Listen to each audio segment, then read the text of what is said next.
Master minds commerce చదవాలనుకునే 10th inter విద్యార్థుల తొలి ఎంపిక. ట్రిబుల్ ఆర్ సినిమా గురించి మాట్లాడకుండా నేను ఇంటర్వ్యూని పూర్తి చేయలేను. అది అసంపూర్తి అవుతుంది. అసంపూర్తి అవుద్ది. ఆ పాట మీరు రాస్తున్నప్పుడు ఆ సందర్భం మీకేం చెప్పారు? రాజమౌళి గారు పిలిచారు. హ్మ్. విజయేంద్ర ప్రసాద్ గారు ఉన్నారు. కీరవాణి గారు ఉన్నారు. రాజమౌళి గారు, రాఘవేంద్రరావు గారు, దాసనారాయణరావు గారు కలిపితే తయారైన ఒక అత్యంత మేధోవంతమైన సున్నిత హృదయంతో కలిసినటువంటి క్యారెక్టర్ రాజమౌళి గారిది. హ్మ్. ఫస్ట్ ఇది నేను చెప్పాలి. హ్మ్. ఎక్కడ హృదయాన్ని నొప్పించేటువంటి చూపు కూడా ఉండదు. ఎక్కడ మనల్ని తగ్గిస్తున్నాడు అన్నట్టుగా మనకు అసలు ఆలోచన కూడా రాదు. హ్మ్. సమానంగా వాళ్ళ తండ్రి గారిని ఎట్లా గౌరవించి కూర్చోబెడతారో అలా ఆయనకంటే వయసులో పెద్దోనే కదా సార్. కూర్చోబెట్టినారు. గౌరవ విషయం లోపల రాజమౌళి గారు కానీ, విజేంద్ర ప్రసాద్ గారు కానీ, కీరవాణి గారు కానీ వాళ్ళ యొక్క ఆ సంస్కారం శ్లాఘనీయం. హ్మ్. పిలిచారు. కానీ రాజమౌళి గారు చాలా ప్రతిభావంతుడు. ఏది చెప్పడు. హ్మ్. ఈవెన్ రామ్ చరణ్ కొడతాడని కూడా చెప్పలేదు రాజా. అవునా? ఆ ఆ! ఆయన చేసే చమత్కారం చూడు. ఇంగ్లీష్ వాళ్ళు కొడతారు, ఈయన నేను తల వంచని అంటాడు. పూర్తిగా ఎన్టీఆర్ పాటనే చెప్పారు. ఆ, భీమ్ పాటే. ఇంగ్లీష్ వాళ్ళు కొడుతున్నారు, ఆ! నేను చచ్చినా లొంగని అంటున్నాడు, ఆ! ఏం రాస్తావు అన్నాడు. హ్మ్. డిస్కషన్ అయింది. డైరెక్టర్ ఆఫ్ పాయింట్లో రాయాలా లేకపోతే ఇంకో విధంగా రాయాలా అని అన్నప్పుడు ఇది డైరెక్టర్ ఆఫ్ పాయింట్ రాయాలి కదా అన్నాడు. నేను ఒక చిన్న మార్పు చెప్పిన. ఆయన లిప్ ద్వారానే వస్తే ఎట్లా ఉంటుంది అన్నాను. హ్మ్. అంటే స్వోత్కర్ష అవుతుందేమో అన్నాడు. నేను వీరుణ్ణి అంతే కదా, నేను లొంగను, నాది ఎవరెస్ట్ లాంటి శిఖరం, శిరస్సు, అట్లా వస్తే స్వోత్కర్ష అవుతుంది. నేను రాసినాక చూడండి, అందులో స్వోత్కర్ష ఉండదు, బలిదానం ఉంటుందని చెప్పా. హ్మ్. బలిదానానికి నిలబడినటువంటి ఒక ఒక మహోన్నత మానవతా సమిధా రూపం ఉంటుందని చెప్పా. హ్మ్. అయితే మీరు రాసి చూపెట్టండి అన్నాడు. హ్మ్. కిరవాణి గారు కూడా నా వైపే అన్నాడు. ఎస్, మీరు అన్నాను కదా, మీరు రాసి తీసుకురండి. నిజంగా బాగుంటే ఓకే, లేదనుకుంటే మనం చెప్పిన పద్ధతిలో పెడతాం. ఇప్పుడు 3 రకాలు ఉంటుంది మిత్రమా. ఇప్పుడు తలవంచని రాజా అతడు ఒక సూర్య తేజ అని నేను చెప్పినట్టు రాస్తాం పాఠం. కీర్తింపబడుతూ. థర్డ్ పర్సన్ మీద థర్డ్ రాస్తాం. పర్సన్. అర్థమా? లేదా ఎవ్వరయ్యా నాని నాని నాని నానా అని అని రాస్తాం. ఎవరు నువ్వు మహారాజా, ఏ తల్లి కన్న బిడ్డవో విజయ రామరాజా. నేను చెప్తున్నాను మీ గురించి. హ్మ్. దిస్ ఇస్ సెకండ్ పర్సన్, తనే చెప్తున్నాడు. ఈ థర్డ్ పర్సన్ తనకు తాను చెప్పుకోవడం. హ్మ్. ఇందులో ఈ ప్రమాదం ఉంది. కత్తి అంచు మీద నడక లాంటిది. కొంచెం ఇటైనా కూడా సొంత డబ్బా కట్టుకున్నట్టుంటది అవును. కదా. ఇది ఆ ప్రమాదమైనటువంటి నడక నేనే ఎంచుకున్నాను తప్ప వాళ్ళు చెప్పలా. హ్మ్. నేనే ఎంచుకున్నా. చెప్పి ఇట్లా నేను మీకు చేస్తానంటే ఒక 2, 3 ట్యూన్‌లలో చేయండి. నాకు అలవాటు కీరవాణి గారితోని. నువ్వు రాసేస్తావు గదా, నువ్వు పాడతావు గదా, అది చెయ్యి, తర్వాత నేను జూస్తానంటాడాయన. హ్మ్. హ్మ్. నేను ఆయనకి రాసిన అన్ని పాటలు నా ట్యూన్‌లో వినిపించినవే. ఓకే. ఆయన దాన్ని అద్భుతంగా మార్పు చేసినాడాయన. అది సత్యం. అప్పుడు నేను ఒక 3 రకాలుగా రాసుకెళ్ళిపోయా. ఇప్పుడు మీరు వినేది మూడో రకం. ఓకే. అప్పుడు వాళ్ళు ఈ ఈ ట్యూన్ ఇష్టపడ్డారు వాళ్ళు. కొమురం భీముడో కొమురం భీముడో కొర్రాసు నెగడోలే మండాలి కొడుకో అట్లా విషాదం ఉంది, ఆత్మవిశ్వాసం ఉంది, ఆశయం పట్ల అంకిత భావం ఉంది. ఈ మూడింటి పెనవేత్తోనే నేను ఒక్కొక్క అక్షరం రాసుకుంటూ పోయా. అక్కడ ఎక్కడ నీకు సొంత డబ్బా అనిపిస్తుందా? అవును. లేదు. అనిపించదుగా. ఇది ఒక ప్రత్యేకమైన పద్ధతిలో నేను తీసుకెళ్ళాను. రగరాగా సూరీడై రగలాలి కొడుకో, ఇది తెలంగాణ ప్రజల్లో ఉన్నటువంటి మాట. ఇవాళ చస్తే రేపటికి 2, హ్మ్. ఎందుకురా భయపడతావు? చస్తొకటి పుడితొకటి సస్తొకటి, ఎందుకురా భయపడతావు అని తనకు తానే అనుకుంటాడు. అట్లా అనుకున్న వాళ్ళే వీర తెలంగాణ నైజాం రాజు వ్యతిరేకంగా చేసిన పోరాటం లోపల కొంతమంది 4000 మంది వీరుల్ని గురించి మా నాన్న చెప్పినాడు. సార్. కాబట్టి ఆ వీరుని తలుచుకున్నాను నేను. కొమరం భీముడు అంతే. ఆ తర్వాత ఆయన చనిపోయినాడు కదా. హ్మ్. నైజాం రాజు చనిపోయినాడు. జల్ జమీన్ జంగల్తో చనిపోయినాడు కదా. చనిపోబోయేవాడు ఏం మాట్లాడతాడు? హ్మ్. అది సినిమాకు తెలియదు. అప్పుడు ఆ విషయం లేదు. కానీ నాకు తెలుసుగా, మీకు తెలుసు కదా, ఆ తర్వాత వచ్చి చచ్చిపోయినాడని. అదంతా ఇప్పుడు రాస్తున్నాం కాబట్టి అప్పటి వ్యక్తిని మార్చి ఒక అద్భుతమైనటువంటి ఒక చిచ్చును, ఒక కార్చిచ్చును ప్రేరణ. రగిలించిన అవును. కదా.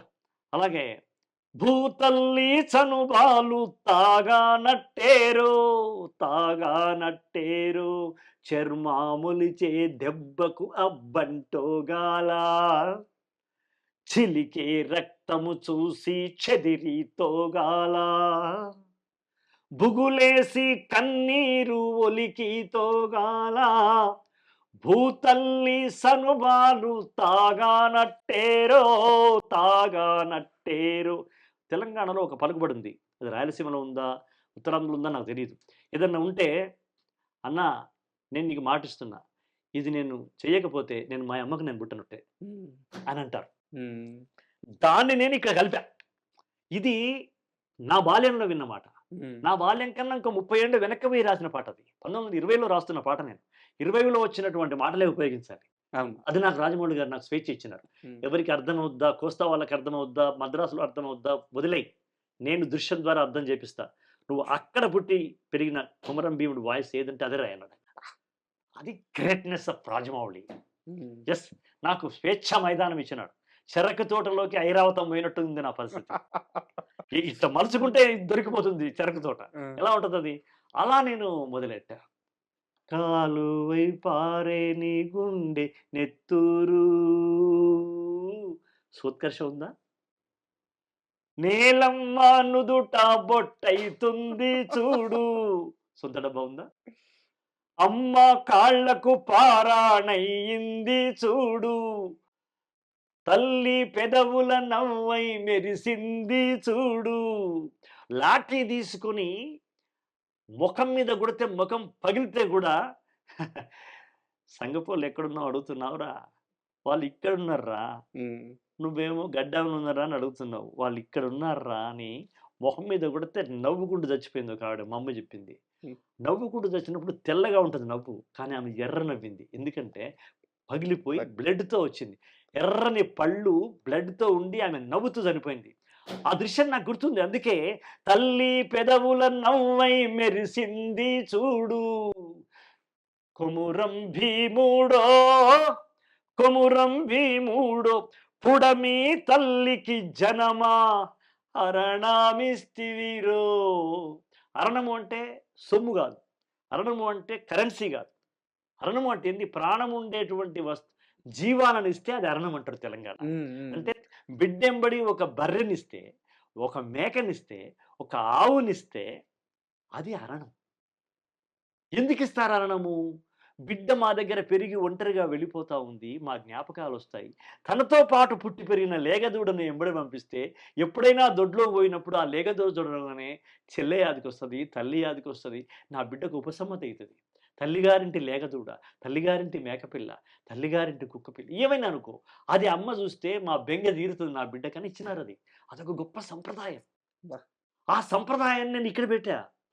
పుడమి తల్లికి జన్మని ఆనందించడం ఎందుకన్నాము? ఆయన తర్వాత చచ్చిపోతాడన్న సంగతి నాకు తెలుసు కాబట్టి. నేను 2023లో రాస్తున్నాను పాట. హ్మ్. So, I know what happened about the Komaram భీముడు. చరిత్ర తెలిసిన వాడిని కాబట్టి, ఆ చరిత్రను రాస్తూ ఎక్కడా సోత్కర్ష, సొంత డబ్బా లేకుండా రాయాలి. నేనే జాగీర్దారుండ్రా, నే మత్స్యదారు, నే ధరను, నే ఇది సొంత డబ్బా అవుతది. హ్మ్. హ్మ్. హ్మ్. తేడా ఎలా ఉంది చూసారా? చాలా సన్ననిగైతే. సన్నగితే. కానీ ఇది సొంత డబ్బా కాదు. అది అహంకారం ఉంది. ఇది ప్రజల పట్ల మమకారం ఉంది. రాజమౌళి గారికి కడుపు నిండిపోయి ఉంటది ఈ పాట. కడుపు నిండిపోయింది కాదు. ఒక్క అక్షరం కూడా మార్చలా. ఆ! అయితే అప్పుడు నేను పుడమి తల్లికి అరణం ఇస్తానని రాయలా. ఆ! అక్కడికి పోయిన తర్వాత లాస్ట్ ఇంకొక పంచ్ ఇస్తావా అన్నాడు. హ్మ్. అనగానే కీరవాణి గారు ఏం పర్లేదు, పర్లేదు అశోక్ తేజ గారు రేపు రాయొచ్చు అన్నాడు. అంటే రాజమౌళి గారు అన్నారు. ఎందుకన్నా నువ్వు ఆయన రేపటికి వేస్తావు? రేపు మనం అమ్మాయి పాట రాయించేది ఉంది కదా! కొమ్మ ఉయ్యాల పాట. ఉయ్యాల అనేది అప్పుడు లేదు. అమ్మాయి పాట పాడించేది ఉంది కదా! హ్మ్. మనం కాఫీ తాగే లోపల అయిపోతది. ఒకటే లైన్ కదా! అన్నాడాయన. నా హ్మ్. మీద ఉన్న విశ్వాసాన్ని కాపాడుకోవాలని వాళ్ళు టీ తాగి రాకముందుకే నేనే వెళ్లి వచ్చేసింది సార్ అన్నాను. చూసావా? వచ్చేసిందంట. ఏందన్నాడు. ఇదంతా చెప్పి పుడమి తల్లికి జనమా హరణమిస్తివిరో కొమురం భీముడో. ఇది లాస్ట్ చేద్దాం. వండర్‌ఫుల్. హ్మ్. That's the story of sir ఈ పాట మొత్తం సందర్భాన్ని రాజమౌళి గారు క్రియేట్ చేయడం, మీరు సాహిత్యం ఇవ్వడం, దాన్ని అద్భుతంగా కీరవాణి గారు మ్యూజిక్ చేయడం, మ్యూజిక్ చేయడం. భైరవ బాగా పాడడం, ఇవన్నీ ఒక ఎత్తు సార్. మరి ఎన్టీఆర్ నటన అది అది మర్చిపోతే ఎట్లా? సార్ కెమెరా, ఏడుంటది. ప్లేసు మారదు. సీనరీ మారదు. మారదు. ఎక్కడ ఆంగికం చేయడానికి లేదు. కట్టేసి ఉంటాడు. కట్టేసుంటాడు. ఏమైనా ఫేస్ చేసి పెట్టాలి. మీ పాటకి ఎంత న్యాయం చేశాడు? నా పాటను ఎవరెస్ట్ స్థాయికి వెళ్ళినవాడు ఎన్టీఆర్. బా! తారస్థాయికి తీసుకెళ్ళినవాడు రాజమౌళి. అద్భుత స్వరస్థాయికి తీసుకెళ్ళినవాడు కీరవాణి. అద్భుత గళ స్థాయిలో పాడినవాడు బిడ్డ చిరంజీవి భైరవ. అతనికి నేషనల్ అవార్డు వచ్చింది ఈ పాటకి. అవును. ఇది జరిగింది. కొన్ని సమకూరుతాయి రాజా. అది కలిసి పెట్టి కట్టేస్తే వచ్చేవి కావు. కొన్ని సమకూరుతాయి. ఇట్ హ్యాపెన్స్ అంటాం మనం. సార్. ఇది నేను చేశాను అనడం కరెక్ట్ కాదు ఇది. ఈ పాట నేను చేశాను, ఈ పాట నేను రాశాను కాదు. It happens by me, by them, by them. ఇది. అట్లాగే ఒక రాముల మూడు అంతే. It's happens by them, by me. అలా ఇది మన ఒక్కరి కాదు. అసలు సినిమాలో ప్రొడక్టే ఒక్కరి సొత్తు కాదు. మేధావుల సమిష్టి హృదయంలోంచి వచ్చినటువంటి ఇదే సినిమా. ఆ సమిష్టి కలిసింది. ఇందులో అందరికీ సమస్థాయిలో సమభాగం ఉంది. కాబట్టి నేను ఈ క్రెడిట్ అందరిది కోరుకుంటాను. ఆ రోజు నేషనల్ అవార్డు వచ్చింది ఎట్లయితే అందరికీ ఇచ్చినానో, దీన్ని కూడా అందరికీ ఇస్తాం. అసలు సినిమా అంటే అంత సినిమా అంటే కాగితంలో 25% ఉంటుంది రాసినప్పుడు, పాడితే 50% ఉంటుంది, దాన్ని మ్యూజిక్ చేస్తే 70% వస్తుంది, దాన్ని గాయకుడు పాడిస్తే 80% ఉంది, దాన్ని నటిస్తే 100% అవుతుంది, దాన్ని చిత్రీకరిస్తే 1000% అవుతుంది. That's the graphic cinema lyric. అది మనం ఎప్పుడు గుర్తెరిగి ఉండాలి. ఏదో అంతా మనదే. సక్సెస్ ఎప్పుడు మనిషిని వినయంగా మారుస్తుంది. చాలా మందిలో సక్సెస్ కొంతమందిలో తలబిరుస్థానం చేస్తూ అంటారు, హెడ్ స్ట్రాంగ్ అంటారు. కానీ నిజంగా సక్సెస్ యొక్క గొప్ప లక్షణం ఏంటంటే సక్సెస్ వినయాన్ని ఇస్తుంది.